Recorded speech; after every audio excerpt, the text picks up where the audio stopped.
Em março de 1997, a tranquilidade de Rancho Santa Fé, na Califórnia, foi destruída por uma descoberta perturbadora. 39 corpos, dispostos de forma meticulosa em beliches e colchões, todos vestidos de maneira idêntica, com roupas pretas e tênis Nike. Eles pertenciam ao culto Heaven's Gate, que se tornaria um dos mais infames casos de suicídio coletivo da história contemporânea. Mas essa história começa muito antes daquele dia fatídico, em um emaranhado de crenças estranhas, manipulação e promessas sombrias de salvação extraterrestre. O Heaven's Gate foi fundado no início dos anos 1970 por Marshall Applewhite e Bonnie Nettles, dois indivíduos que acreditavam ser os dois mencionados no livro do Apocalipse. Applewhite, um ex-professor de música que havia enfrentado crises emocionais e espirituais, e Nettles, uma enfermeira com forte interesse em astrologia e espiritualidade, se conheceram em um momento de vulnerabilidade mútua. Juntos, eles embarcaram em uma jornada de autodescoberta e formaram a base de sua doutrina. A crença de que eles eram mensageiros divinos enviados para preparar a humanidade para um nível superior de existência. Os ensinamentos do Heaven's Gate eram uma mistura de conceitos religiosos tradicionais e elementos da ficção científica. Applewhite e Nettles afirmavam que a Terra estava prestes a ser reciclada, um evento apocalíptico que resultaria na destruição de toda a vida, exceto para aqueles que estivessem prontos para ascender. Eles acreditavam que a salvação estava em abandonar a humanidade terrena, incluindo laços familiares, desejos sexuais e posses materiais, para alcançar um estado espiritual mais elevado e, eventualmente, embarcar em uma nave alienígena que os levaria a outro plano de existência. Ao longo das décadas, o grupo permaneceu relativamente pequeno, mas extremamente dedicado. Os membros viviam de forma austera, isolados do mundo exterior. Eles adotaram uma vida de celibato rigoroso, alguns até mesmo passando por castrações voluntárias para evitar distrações terrenas. Suas vidas eram regidas por regras rígidas, todas ditadas por Applewhite, que assumiu o controle total após a morte de Nettles em 1985. A morte de Nettles, causada por câncer, foi um golpe devastador para o grupo, mas Applewhite reinterpretou o evento, alegando que ela havia ascendido antes deles para preparar o caminho. Nos anos 90, o surgimento da internet ofereceu ao Heaven's Gate uma nova ferramenta para divulgar sua mensagem. Eles criaram um site, incomum para a época, onde promoviam suas crenças e recrutavam novos membros. Durante esse período, a proximidade do cometa Hale-Bopp tornou-se central em sua doutrina. Applewhite convenceu os membros de que uma nave espacial estava seguindo o cometa e que seria a oportunidade perfeita para sua partida rumo ao reino dos céus. Os preparativos para o evento final começaram meses antes. Os membros venderam todos os seus bens e cortaram os últimos laços com o mundo exterior. Em março de 1997, eles se reuniram para realizar o que acreditavam ser um ato de libertação espiritual. O processo foi meticuloso e ocorreu em etapas. Cada grupo ingeriu uma mistura fatal de fenobarbital, suco de maçã e álcool, deitou-se e esperou pela morte, cobertos por um pano púrpura. As últimas semanas de vida do grupo foram documentadas em vídeos perturbadores, nos quais os membros explicavam suas escolhas com uma calma assustadora. Applewhite, em particular, parecia determinado, afirmando que sua partida era o cumprimento de um plano divino. Ele parecia acreditar plenamente em suas palavras, convencendo seus seguidores de que não estavam morrendo, mas transcendendo para algo maior. Mas a história não termina aqui. Muitos mistérios cercam o Heaven's Gate. Quem eram essas pessoas antes de se juntarem ao culto? Como Applewhite conseguiu manipular tantas mentes a ponto de levá-las a um ato tão extremo? Os vídeos finais mostram rostos serenos, mas será que todos acreditavam, ou alguns estavam apenas seguindo a maré, sem coragem de se rebelar? Os corpos foram descobertos quando um ex-membro recebeu uma mensagem para verificar a casa. Ao entrar, encontrou a cena macabra que chocou o mundo. Ainda hoje, o legado do Heaven's Gate permanece um enigma.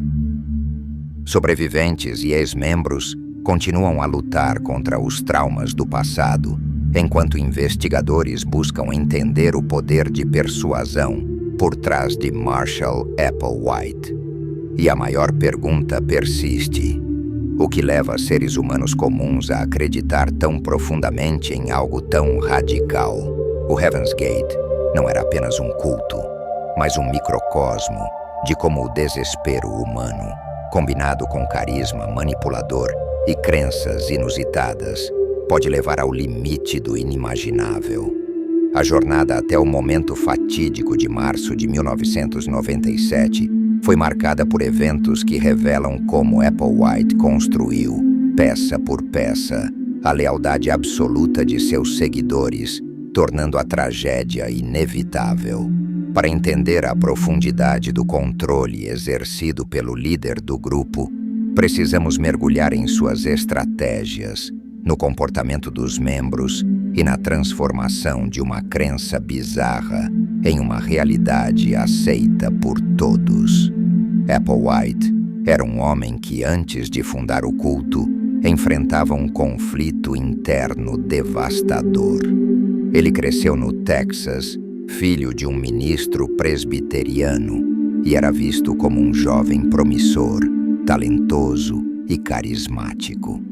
No entanto, ele lutava contra sentimentos de inadequação e um intenso conflito com sua sexualidade, que ele via como incompatível com seus valores religiosos. Esses conflitos pessoais, somados à sua busca espiritual incessante, o tornaram uma figura complexa e vulnerável, mas também profundamente persuasiva. Quando conheceu Bonnie Nettles, sua vida deu uma guinada. Bonnie, uma enfermeira obcecada por espiritualidade e astrologia, viu em Applewhite alguém especial, alguém que ela acreditava ter um propósito divino. Juntos, criaram uma narrativa de que haviam sido escolhidos por forças superiores para liderar uma missão cósmica. Bonnie era a âncora de Marshall, dando credibilidade às suas ideias. Ela reforçava que ele era especial, um porta-voz do reino dos céus. Isso estabeleceu a base para o culto, que inicialmente atraía pessoas que buscavam respostas para as questões existenciais que a religião tradicional parecia não resolver. Durante as décadas de 1970 e 1980, o Heaven's Gate foi uma comunidade itinerante que raramente ficava muito tempo no mesmo lugar. Os membros viviam em campings ou casas alugadas, mantendo um estilo de vida simples e dedicado. Eles rejeitavam suas famílias e abandonavam suas identidades anteriores. Parte da doutrina pregava que as conexões emocionais humanas eram fraquezas que precisavam ser superadas. Assim, eles lentamente desconstruíram quem eram, substituindo suas individualidades pelo propósito do grupo.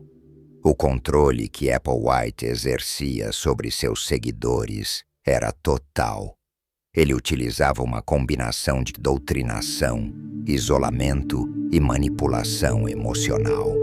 Os membros eram constantemente lembrados de que o mundo exterior estava contaminado por influências malignas e que eles eram os únicos capazes de escapar do apocalipse iminente. Marshall usava uma linguagem ambígua e espiritual para justificar cada sacrifício exigido, criando um ciclo de dependência emocional que os mantinha submissos. Quando Bonnie Nettles morreu em 1985, o grupo enfrentou um momento crítico. Sua morte foi um choque, pois Applewhite havia prometido que ambos ascenderiam fisicamente ao reino dos céus. No entanto, ele rapidamente reinterpretou a situação, afirmando que Nettles havia completado sua missão terrena e ascendido em espírito para preparar o caminho para o resto do grupo. Esse evento solidificou o controle de Applewhite, pois mostrou sua capacidade de transformar até mesmo contradições em confirmações de suas crenças. Os anos 90 trouxeram mudanças significativas para o grupo. Com a ascensão da internet, o Heaven's Gate começou a se modernizar. Eles criaram um site que detalhava suas crenças e permitia que o mundo externo tivesse um vislumbre de sua doutrina. Surpreendentemente, o site atraiu novos adeptos, mostrando o apelo misterioso e quase hipnótico de suas ideias. Applewhite percebeu que a internet era uma ferramenta poderosa para expandir sua mensagem, mesmo que permanecessem fisicamente isolados. Foi durante essa época que o cometa Hale-Bopp entrou em cena. O cometa, visível da Terra em 1997, tornou-se um fenômeno astronômico de grande destaque na mídia. Para Applewhite, ele era mais do que apenas um evento celestial. Era um sinal divino, o cumprimento das profecias que ele pregava há décadas. Ele declarou que uma nave espacial estava seguindo o cometa e que essa nave era o transporte prometido para o reino dos céus. Esse anúncio trouxe ao grupo uma sensação de urgência, pois eles acreditavam que esta era a única chance de escapar da reciclagem da Terra. Os preparativos para a partida começaram meses antes. O grupo vendeu suas posses e usou o dinheiro para alugar uma mansão em Rancho Santa Fé, um bairro isolado e de luxo. Eles chamavam a casa de monastério e a transformaram em um espaço de isolamento quase total, onde se prepararam espiritualmente e fisicamente para a sua jornada. Cada detalhe foi planejado de forma meticulosa, desde as roupas que usariam até as instruções deixadas para as autoridades que descobririam seus corpos. Durante esses meses finais, o grupo gravou uma série de vídeos onde explicavam sua decisão. Esses vídeos, hoje disponíveis publicamente, são perturbadores. Neles, os membros parecem incrivelmente calmos e convencidos de que estão fazendo algo grandioso. Eles sorriem para as câmeras e falam sobre como estão animados para deixar a Terra e se reunir com seus líderes no nível superior. É difícil assistir a esses depoimentos sem sentir o peso da lavagem cerebral que os levou a um ponto sem retorno. E ainda assim, mesmo diante de tudo isso, há tantas perguntas sem resposta. Será que todos eles acreditavam completamente? Ou será que alguns tiveram dúvidas, mas sentiram medo de se opor?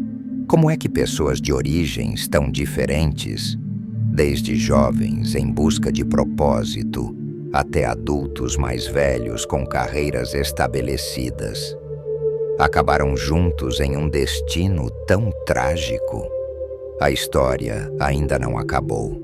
Detalhes sobre o ritual final, as conexões globais do grupo e os impactos posteriores continuam a desenrolar-se, deixando no ar o eco sombrio de uma promessa que nunca foi cumprida.